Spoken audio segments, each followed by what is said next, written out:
going on the last little session today before the Q&A. In this session, we're going to cover the Ark and the Tower of Babel. I think just pointed out to me on the list, it was just the historical evidence for the global flood. We're also looking at some historical and archaeological evidence for the Tower of Babel. I think you'll probably find very interesting. And I will say this lesson, I got a lot of material here, but I'm not going to cover all of it because it can become very dense very quick. But I hope to just impression you some of the evidence that is out there, and then also give you some resources if you would like to dive further. We're going to start with historical evidence for the flood and the ark. But notice that we don't have archaeological evidence for the ark. And we're going to start by answering that question: has the ark been found? And I've actually sat through a seminar in a congregation of the Lord's Church where a guy came and presented what he thought was evidence of Noah's Ark actually being discovered and found. And I'll say right off the bat, I have not found any evidence that I think was convincing or evident that Noah's Ark has been found. And I'm very skeptical that we ever would find Noah's Ark, or that it even still exists. We'll discuss why that is. One of the most famous examples comes from Ron Wyatt. And we'll look at that one in just a second. First one we'll look at is the Chinese Namib. This one was back in April 2010. There was a team of evangelical Christian explorers that claimed to have found evidence of Noah's Ark on Mount Ararat. And during their expedition there 2 years earlier, high up on a prominent canyon on the south face of the mountain, the team represents North Noah's Ark Ministries International, which is part of a Hong Kong-based media evangelism. So they claim to have found about 7 wooden compartments, all on Mount Ararat. They said was Noah's Ark. They even had a video showing them inside one of them. And so this obviously attracted some interest. So Dr. Randall Price and Dr. Don Patton from Creation Ministries International were invited to go and see this firsthand and examine the evidence for themselves. But they were actually never permitted to see the site. They later interviewed a Kurdish worker who claimed to have been one of the several people hired that actually constructed movie sets on the mountain. And the reason why I think it's so unlikely to actually find evidence of Noah's Ark, why we've had all these alleged evidence but nothing ever concrete, well, this is a volcano. Mount Ararat is a volcano. And it's highly, in fact, a likely form post-flood. The ark did not land on Mount Ararat itself, but rather in the region of Mount Ararat, the mountains of Ararat. And this volcano is dormant today, but it, like I said, emerged after the flood. And so it's very likely even if the ark had been buried on some of these mountains, it would have been destroyed by the volcanic activity there. Ron Wyatt, this is the most popular one. He popularized this discovery back in the 1980s. In fact, the Turkish government has put up a sign, you can go on Google and find it. Noah's Ark, they have a different pronunciation there. And there's been several geologists and archaeologists that have investigated these claims, some men who I know, and they have all concluded that this is not Noah's Ark. Now, if you look at it, it looks like this big oval-like shape. Maybe that's the ark, and it's been chopped off in half, and this is the remnants. In fact, if you Google Arca de No, this is will bring you to the site. But actually what this is a eroded outcrop of a basalt lava flow. Again, this is a volcanic region. There's going to be a lot of mud flows, going to be a lot of volcanic activity over the last several thousand years. Not an area where they'll be able to preserve very much, very easily. And you find several of these outcrops that look just like this one scattered throughout this area. So there's no reason why we should think that this is Noah's Ark. But a little other background on Ron Wyatt. Not only has this man claimed to have found Noah's Ark, he also claimed to have found where the Israelites crossed the Red Sea. He claimed to have found the Ark of the Covenants. And I would just say that this is a real life Indiana Jones. You know, when we found the Ark of Noah, that's a pretty remarkable discovery. But you add on top about all these other things he's discovered, yellow and red flags better be popping up in your head. And so in my opinion, have we found Noah's Ark? No, probably not. Now, is it possible? It is possible. I'm not going to rule that out. I just haven't seen any evidence to convince me of it today. In my personal opinion, I would think that after the ark landed, they would have needed some wood to start constructing animal pens, to start building housing for themselves. And what better place would I have looked than this huge boat, a lot of which wouldn't have been waterlogged, that I could have immediately started using. So no, I don't think we will find the ark. It's very unlikely.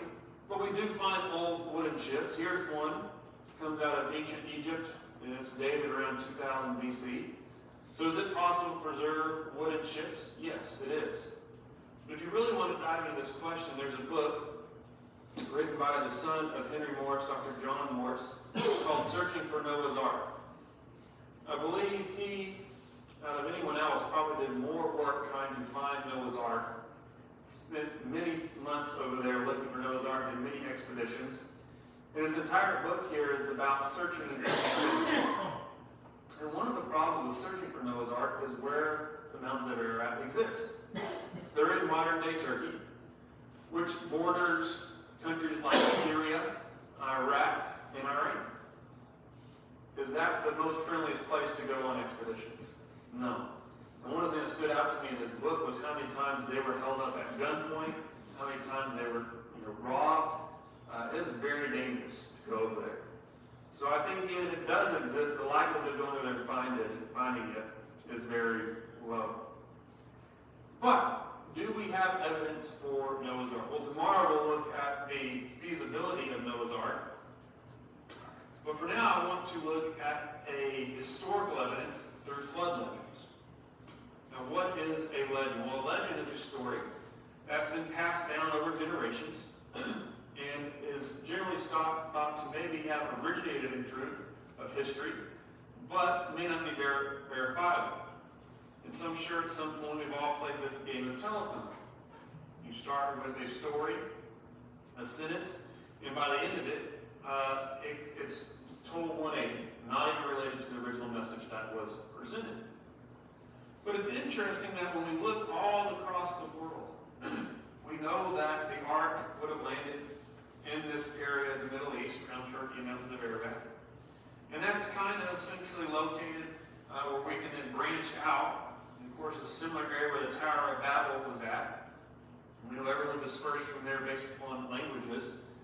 Well, they would have been within 1, 2, 3 generations of people that would have been there. Actually, people, Noah's sons were still alive there at the Tower of Babel. They would have known of the events of the flood. And they would have started to pass down these stories to their generations. And we would expect as we go across the world and examine all these cultures, that we start to find similarities in their origin stories. And that's exactly what we find. In fact, 95% of these traditions have common elements. Nozomi in 2005 did a study where she looked over 200 of these flood legends and laid out tables for research. And she said, although it is impossible to study all the flood traditions around the world, it seems to be significant to mention some of them to verify the fact that they have common elements with the Genesis flood account, consistent with the secular historical records and the existence of the flood traditions around the world. And so what do we see similarities in? I have a chart here. It gives the biblical reference and the detail. For example, man falling into transgression, divine destruction proclaimed, a family who is favored, a vessel that is delivered, humans that are saved, animals that are saved, birds being sent out, worshiping the Creator afterwards. These are common elements that we consistently see throughout all these flood legends. Additionally, we see even similar names. The name Noah, it has different pronunciations. Some know, Nua, Nama, Manu, Noah, Nu. It depends on where you go, but there's a lot of overlap. And so we have to explain this. Why are all these distinct and separate people groups all around the world having similarities in their origin stories? And so actually, this PowerPoint pack, I have about 25 of these. And I know I'm going to put you to sleep if I just start reading every single one of them. So I'm going to only try and do about 10 of these. give you some of the more interesting ones and try to just hit every continent real quick. But we'll start over in Asia. We'll start in Asia, drop down to Oceania, and then move west. So in northern Asia, we have the following legends. The legend of Nama states that a good man with 3 sons was ordered to build an ark by Ogun, the creator god, who has no beginning or end because he can no longer see very well. Nama's 3 sons built the ark on a mountain, adding cables that hung down to measure the depth of the water. Nama's family, along with birds and animals, entered the ark. Flood swept the ship from the mountain after about 7 days. Nama's ark would end up at a group of 8 mountains, where Nama released 3 birds, but none returned. Having found carcasses to feed from, then he sent out a dove, which returned with a birch twig, and told him why the others did not return. We drop down to mainland China. They have a Chinese poem, a haiku, that tells about the family of Fuhi that was saved from a great flood. This ancient story tells that the entire land was flooded. The mountains and everything, however, one family survived in a boat. The Chinese consider this man the father of their civilization. And this record indicates that Fuhi, his wife, 3 sons and 3 daughters were the only people that escaped the great flood. It is claimed that he and his family were the only people alive on earth, and they're the ones who repopulated the world. Skip down past southern China into India. It says a long time ago lived a man named Manu. Manu, while washing himself, saved a small fish from the jaws of a large fish. Now, in pause and say, this is an example of one that gets a little out. Some of these do, but notice they still have commonalities amongst each other. The fish told Manu, if you care for me until I am full grown, I will save you from terrible things to come. Manu asked what kind of terrible things, and the fish told Manu that a great flood would soon come and destroy everything on the earth. The fish told Manu to put him in a clay jar for protection. The fish grew each time he outgrew the clay jar. Manu gave him a larger one. Finally, the fish became a gasha, one of the largest fish in the world. The fish instructed Manu to build a large ship since the flood was going to happen very soon. As the rain started, Manu tied a rope from the ship to the gasha. The fish guided the ship as the waters rose. The whole earth was covered by water. When the water began subsiding, the gasha led Manu's ship to a mountaintop. Here's one from Papua New Guinea and Fiji. I'm going to drop down to Australia. This is the Woononable legend from the Aborigines living in northwest Australia. And it says, in the earliest time, children mistreated the winking owl known as Bimbi, mocking, tormenting, and spitting on him, and even physically piercing him with spears and plucking out his feather. The supreme being, Nagaja, asked Dummy what happened to him. The owl told Nagaja of his suffering. Nagaja felt sorrow for the owl and anger on the people whose children so mistreated him. Gahara, who was then a just man living with his wife and his married sons, was warned by Nagaja to get a double raft because Nagaja was going to drown everyone by sending rain and a sea flood. Nagaja also told Gahara to put food that would be able to last a long time on the raft. Gahara not only gathered the food, but also put birds and a female kangaroo on the raft. Now notice that, kangaroo. A lot of these flood legends rely on what they know in their local geographies. Where do we find kangaroos? We find them in Australia. Notice later when we get up to the colder regions, they're going to start relying on things that we find in Arctic environments. So he then brought his family together when the disaster began. The raft and stand were taken away from the whirlpool, where all the animals and the people were swept towards by the flood waters. Where Gahara's raft was taken, there was no land. This was a place where the world ends and the waters flow over. After time, the raft brought Gahara away from that place, and then began to send out birds while the water began to wane. And then began to spot the land, and the birds eventually returned to him. The next day he sent out the birds again, and the birds met Numbi, who invited them to stay on the land which was drying out where the living creatures had begun finding food and homes. The raft hit a rock before reaching land, and Gahara fell out, sinking to the bottom of the waters, where he walked to the shoreline and mainland.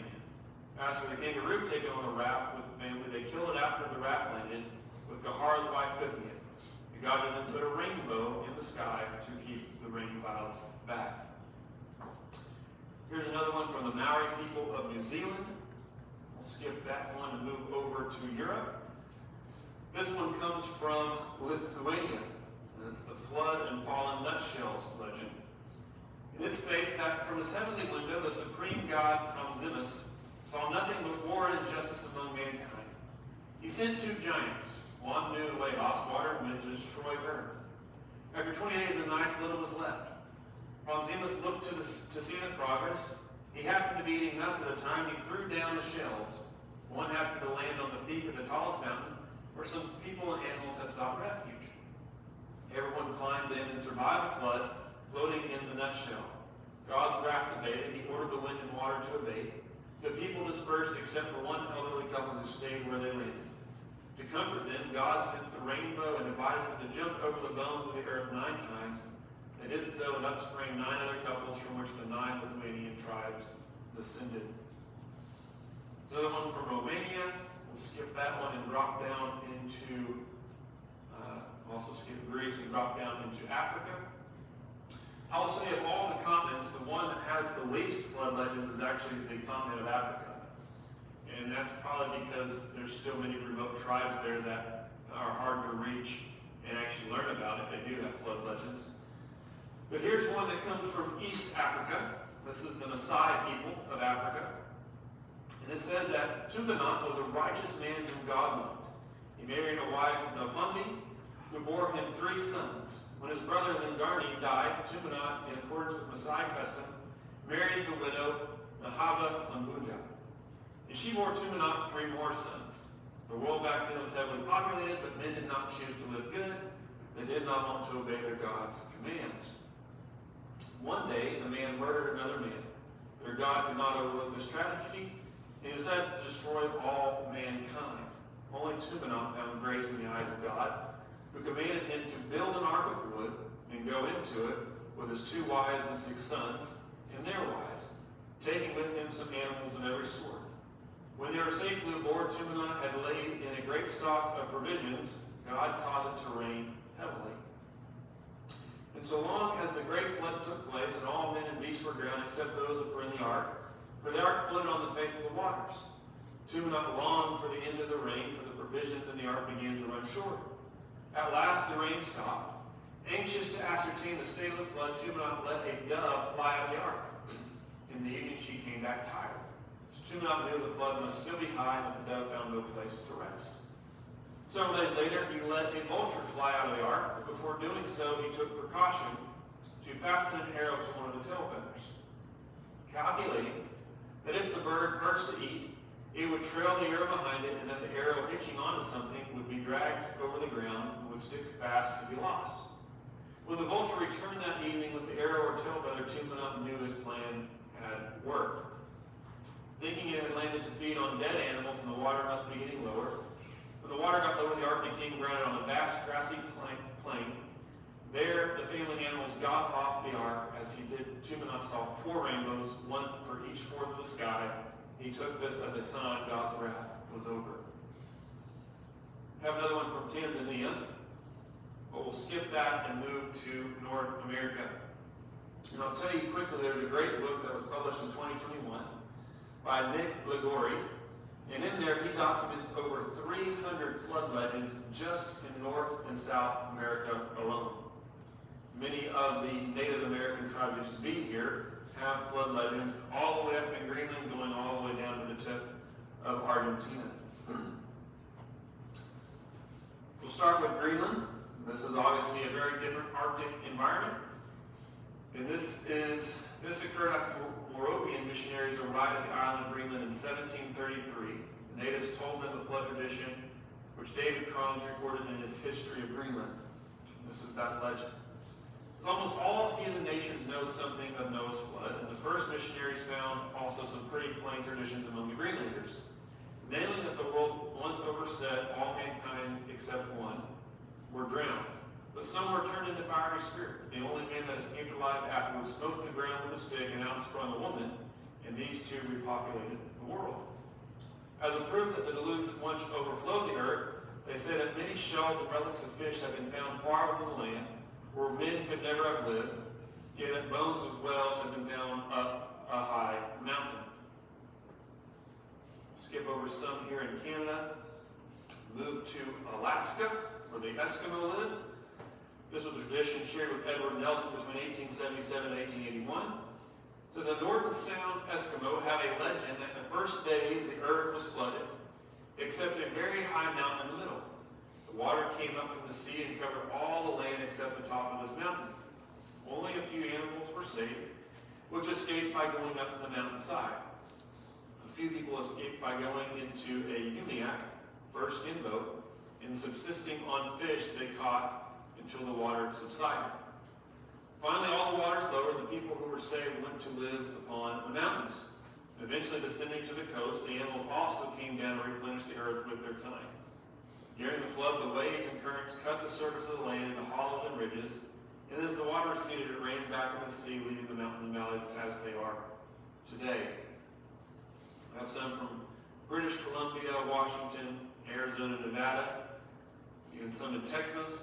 I believe there are some documented from Mississippi, Tennessee, but I did not record those here. But I will share this, I think is probably the most interesting one that comes from New York. So the backstory of this was in 1856, a farmer named James Hennessy from Pennsylvania discovered antlers of moose or caribou. Folklorist Henry Shoemaker learned of this find because such animals were not native to the area. And he mentioned this to an old Indian man from Nicholas Run who was selling medicinal herbs in Mokhatten. The Indian told of how such animals had been imported into the area from a powerful Indian chief who used to tell about the history and destiny of his race. And this is what he said regarding their origin. So there was a tradition among many of the tribes of New York State that the big water or Atlantic Ocean once overflowed its banks, causing a tremendous flood. The Indian people received advance tidings on the subject from Gitche Manito, the great spirit which enables them to save themselves and their chosen animals and bird by ascending to the summit of Tahawas, now known as Mount Marcy. The highest peak in the Adirondack Mountains, the only point not submerged. All their human enemies, races of gigantic white and yellow men, who were constantly at war with them, and huge, notice this part, huge serpentine sea and land animals, bat-winged and griffin-clawed, which preyed on them, were drowned. And on what would be to modern reckoners the 4,000th anniversary of their deliverance from the great overflow, the Indians from far and wide gathered on the slopes of the big mountain to hold appropriate exercises of thanksgivings and observance. Kawatagochi was selected to deliver the historic oration. So this great gathering that's mentioned to commemorate the flood, this occurred between 16 and 1700. And from dating, the flood probably occurred around 2400 BC. And so where they're placing the 4,000th anniversary is actually, from biblical chronology, 4,000 years after the flood. That's pretty amazing.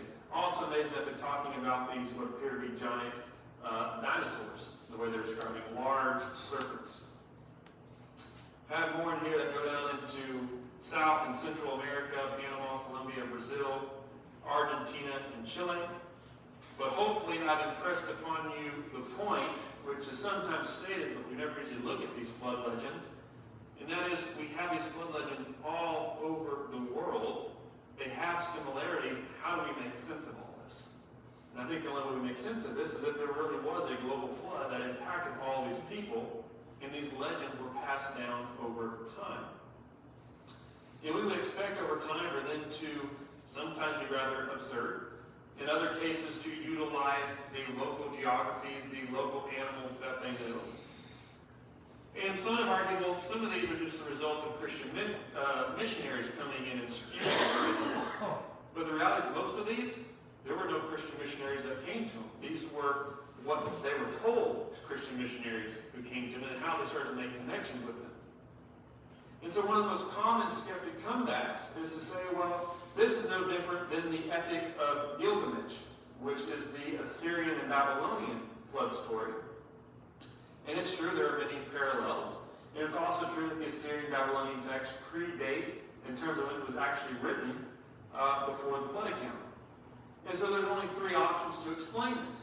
Option number one, the Epic of Gilgamesh derived from Genesis, even if it was predated. it did not occur in terms of chronology before the events of the flood. Option number 2, the Genesis account derived from the Epic of Gilgamesh. Or option number 3, they both derive from the same historical event, but one is based on truth as given by Almighty God. And just as some of these flood accounts that we just went through, these legends, have some absurdities to them, like giant nutshells falling out of the sky, the Epic of Gilgamesh has some complexities and problems. But as we just observed in the previous lesson, there is a tremendous amount of evidence to support a global flood. And what I'm going to show tomorrow is there's a tremendous amount of evidence to show the feasibility and accuracy of an ark that could hold all the animals in Noah's family to repopulate the earth. And so I think it's safe to say that the Epic of Gilgamesh derived from the true events of Genesis and not the other way around. Let's turn our attention now to the Tower of Babel. You know, we have one chapter on the Tower of Babel, Genesis chapter 11. A lot of times we don't talk that much about the Tower of Babel. There's obviously some great stories or principles that we can learn from rebellion to God. But there's also a lot of evidence to back up the Tower of Babel. And I just want to show you some of those, but a bit off the top of the hand, this is not an area of expertise that I claim. And so I'm going to point you to some resources if you want to dive further into it. Start out with a bit of a trivia question, though. How do you pronounce Babel? I'm saying Babel. Some people say Babel, others say Babel. Babel rhyming with table, or Babel rhyming with gavel. Actually, if you study out the Hebrew, it should be pronounced Babel. Babel. No one actually pronounces it that way, and there's some interesting history with the long A versus short A, and how that changed over time. It's known as the Great English Great Vowel Shift, where in Old and Middle English, the long A was pronounced like a short A, as in father. And over time, this pronunciation changed to a long A, like in cave. If you study the etymology of the foreign pronunciations that influence English, such as German and French, you get pronunciations closer to the Hebrew word Babel. Just kind of interesting thing, I still say Babel. But where is the Tower of Babel even located? Again, an area that I'm a bit ignorant in, but there is some archaeological research that's been done to propose several sites and look at some evidence for those sites. But I at least know, according to Genesis 11 and verse 12, it says, "And it came to pass as they journeyed from the east, that they found the plain in the land of Shinar, and they dwelt there." So I know the Tower of Babel was likely located somewhere in Mesopotamia, near Syria and Iraq. So what evidence do we have of the Tower of Babel being a true historical event or place? Well, the first thing we have is some archaeological evidence. If we look at Genesis 11 and verse 4, we read, and they said, "Come, let us build ourselves a city and a tower whose top is in the heavens. Let us make a name for ourselves, lest we be scattered abroad over the face of the whole earth." You study this Hebrew word migdal, that is used for the word tower.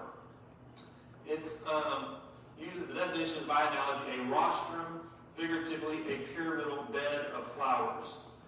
And so what we see throughout architecture throughout all over the world is that when people were building these towers or pyramids, they used a very similar shape. We now call this shape the ziggurat. The ziggurat. I'm going to play a short video that just shows some of this evidence all around the world.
So that's very interesting that structure, again, the same idea of the flood legends.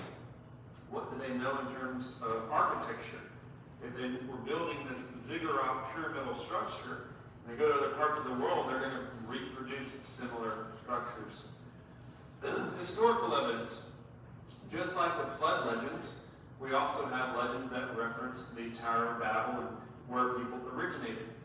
Won't go through an exhaustive list like the flood legends, but the 1600 account from Korea of non-Christian monks said the following: many monks believed that long ago all people spoke the same language, but when people built a tower in order to climb into heaven, the whole world changed. I was speaking with a brother during the break about linguistic evidence. And this is very interesting to me, the linguistic evidence that supports the Tower of Babel. Because today there's approximately 7,000 languages, but what you'll notice is that many of those languages are very similar, and they actually derive from a language family. What we call dialects, for example. And as we study languages, they keep getting comprised into fewer and fewer language families. And today there's roughly 94 different language families. As we know, over time, languages change. For example, if you look at English, if you try to read English written back 1,000 years ago, you're not going to be able to make sense of what the words are. I was able to see a page out of a bishop's Bible, which was produced in the 1500s about a year or two ago. And it was a page out of Exodus and a page out of Isaiah. I could not read the pages. I could make out maybe 10% of the words on those pages. And it's interesting as it relates to translations, right? Because I like to use the King James, and we'll, maybe go back and forth, King James versus New King James. And I was actually joking with Brother Poperoy last night. No one today uses the old King James. No one today is walking around using a 1611 King James translation. If you're using King James today, you are using a New King James. It's just which edition of New King James are you wanting to use? Because I can't even make out the Old English version of Our Father which art in heaven, even Middle English, Our Father which art in finis. I'm probably saying that wrong. But here's what's interesting. We have those 94 different language families today. How many families are mentioned in the Tower of Babel? What we see is the two start to converge on each other in terms of numbers. And I believe as we study more and more, you'll see them approach each other even further. But notice this quote from Bodhi Ho, who is the author of Tower of Babel. He said, from Japheth in Genesis 10, 2 through 5, came at least 14 language families. From Ham in Genesis 10, 6 through 20, we have 39. From Shem in Genesis 10, 22 through 31, there's at least 25, excluding Peleg and the other children who may have just been born. And so the total number of languages that may have come out of Babel, according to Genesis 10, may have been at least 78, assuming Noah, Ham, Shem, Japheth, and Peleg didn't receive a new language. This excludes some descendants of Shem who are given slight mention in Genesis 11 through 17. They may have also received a language themselves. And so we're seeing the number of language families we observe today is coinciding with the number of families that came out of the Tower of Babel. Not only that, when we study some of the oldest languages, for example, Chinese, we see evidence of these events within their written language. Show you a short video that goes through the Chinese language.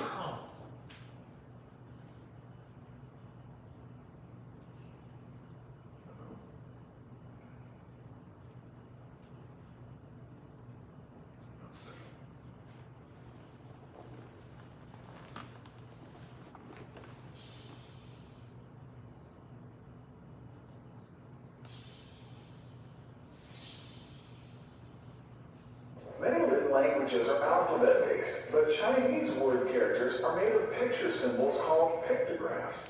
But where did these Chinese picture words come from? The clues are in some of the pictographs themselves. If you look at the combination of symbols for the pictograph word to create, you'll see symbols for walk, talk, living, dust, and man, reminders of Genesis.